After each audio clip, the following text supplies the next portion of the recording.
Dernier préparatif pour le CIRA. Près de 3000 exposants sont arrivés à Eurexpo aujourd'hui pour y installer leur stand et se préparer à accueillir près de 200 000 visiteurs. Le tout dans une ambiance conviviale. On est en pleine transformation là, mise en place et tout se passe bien. Il n'y a pas de problème. On est en train de finir de monter le stand, d'organiser, de nettoyer pour que tout soit en place demain. Nous sommes déjà prêts.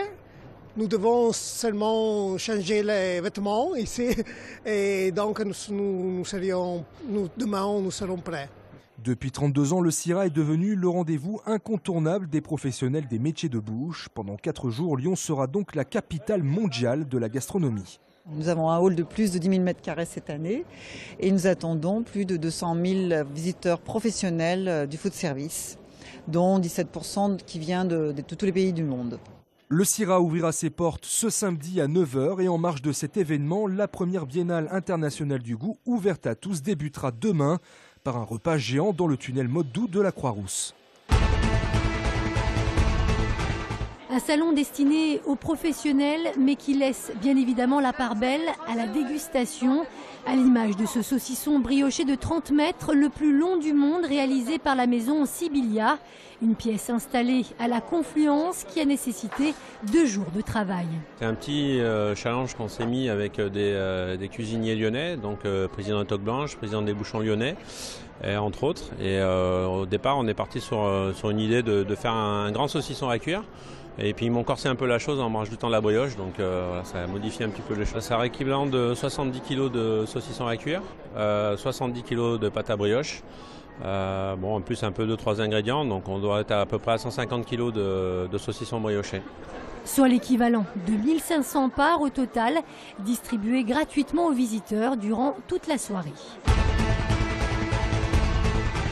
Vers une nouvelle réforme du service civique en France, Yves Blin, député PS du Rhône, fait partie des parlementaires qui réclament une refonte du système actuel. Si depuis 2010, le service civique s'effectue sur la base du volontariat, demain, il pourrait être obligatoire.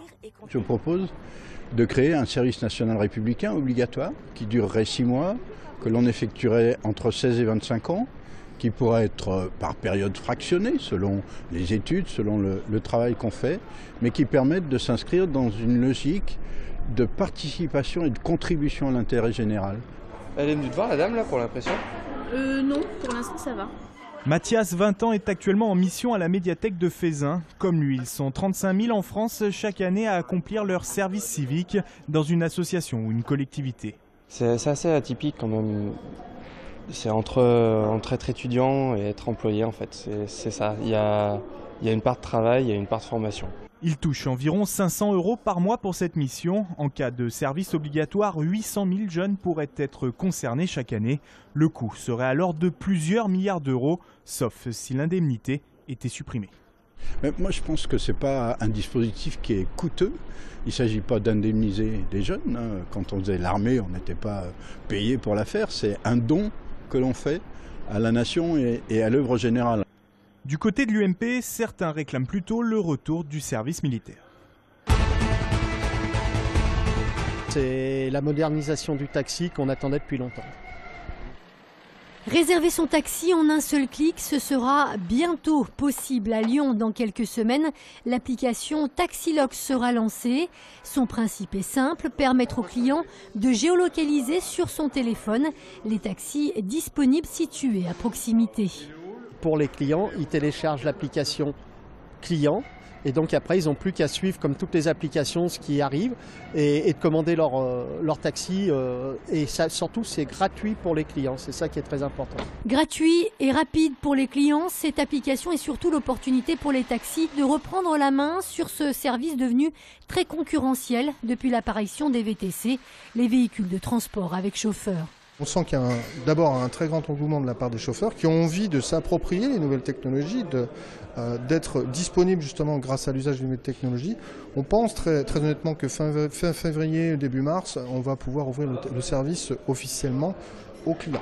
Les taxis lyonnais qui envisagent également de développer d'autres services tels que le covoiturage lors de gros événements ou encore le développement des voitures électriques.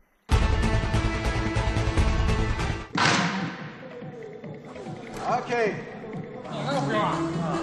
不用吗？我不用。On parle chinois en ce moment à la halle Diagana de la Duchère. L'équipe nationale de Chine de saut à la perche, qui est entraînée par un Français, est venue s'installer ici pour préparer les mondiaux de Pékin qui auront lieu fin août. Il y a les deux recordman de Chine, le recordman de Chine en salle et le recordman de Chine en extérieur, qui ont sauté tous les deux 5,80 m et qui font partie des meilleurs mondiaux avec 5,80 m. L'année dernière, on était 4e au bilan mondial. Donc c'est quand même des gens qui font les Jeux Olympiques, c'est du très haut niveau. Quand on a des athlètes qui sautent 5,80 et qu'un podium est envisageable à partir de 5,90 m, on va se donner les moyens de gagner ces 10 cm pour pouvoir y aller. Ex-coach de l'Avillény, Damien Innocencio apprécie aujourd'hui son travail avec les Chinois. Pour moi, la perche, c'est français, on a une culture française de la perche, mais on n'est rien si on n'échange pas. Je pense que la perche est une grande famille, on échange, on essaie d'apporter aux autres des choses, et moi, les Chinois, ils m'apportent énormément. Je pense que également ce groupe sera proche de la population de la Duchère, puisque nous avons proposé de faire quelques actions avec les jeunes de la Duchère, et ça aussi, c'est important pour que l'athlétisme soit un petit peu plus connu du monde de tous les jours. L'équipe de Chine va s'entraîner à Lyon jusqu'en mars.